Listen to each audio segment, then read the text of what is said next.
আর এদিকে রাজ্যে পালা বদলের পরই পরমব্রতর ভোল বদল। তৃণমূল জমানায় দেখেছি অসাধু, বিজেপি আসার পর গিরগিটি। ভোটের আগে যার হয়ে প্রচার, তারপরে বলবো ভুল, এটাই দ্বিচারিতা। স্টুডিও পাড়ায় অত্যাচারের অভিযোগ নিয়ে হঠাৎ সরব পরমব্রতকে খোঁচা অভিনেতা দেবদূতের। তৃণমূল আমলে এখন যেটা দেখলাম যে এত মানুষ, অসাধু মানুষ রাজনীতির সঙ্গে জড়িয়ে পড়েছেন, এটা আমাদের তখনকার অভিজ্ঞতায় ছিল না। আবার এই বিজেপি আসার পর দেখতে পাচ্ছি যে মানে এত গিরগিটি যে আছে সেটাও সমাজের মধ্যে, এটাও মানুষ বোধহয় পরিষ্কারভাবে এখন বুঝতে পারছে।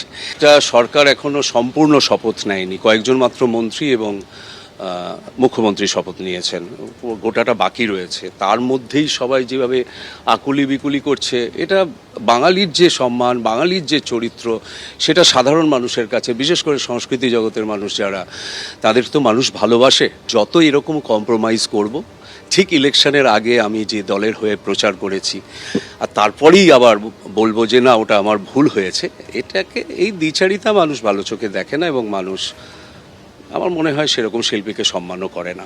পরমব্রত নিজের যেটা বুদ্ধিমান ছেলে, যেটা ওর বুদ্ধিতে যেটা ঠিক মনে হয়েছে সেটা করেছে। আমরা বোকা মানুষ, বোকা অবস্থানেই থাকতে চাই।